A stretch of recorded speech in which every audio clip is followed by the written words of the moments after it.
Ito po yung paraan ko sa pagluto ng egg curry. Onion, tomatoes, garlic and ginger paste, green chili, bay leaf, cinnamon sticks, cardamom seeds, chili powder, garam masala, turmeric powder, coriander powder, fenugreek leaves or katsuri methi, yogurt, coriander leaves, water, and salt, ghee or clarified butter, and oil.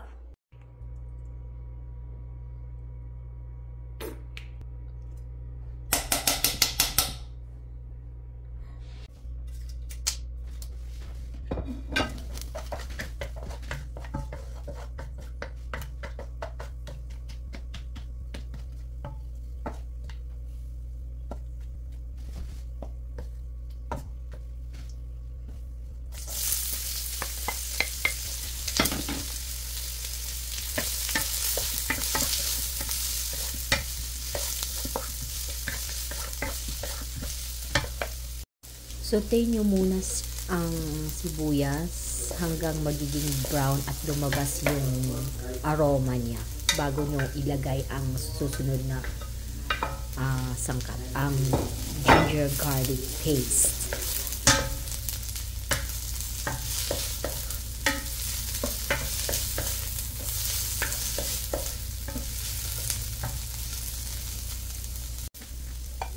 Tapos, ang kamatis, i-saute nyo ng maayos hanggang lumabas din ang aroma nito.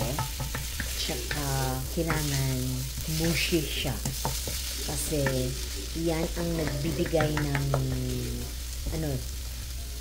yung lalapot yung sauce natin sa curry. So, pwede nyo i-mash nyo para maging siya, soft na siya.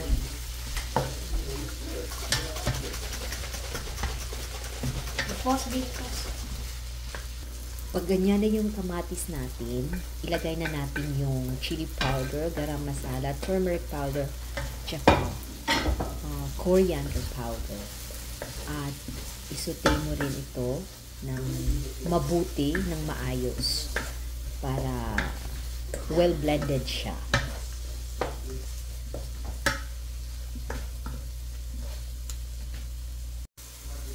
Tapos, isunod yung tubig. Tansyahin nyo lang.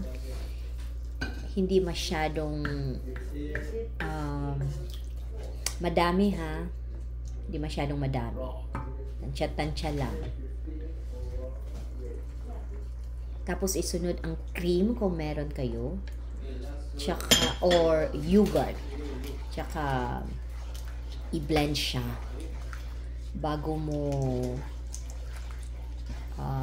tabunan yung lid niya.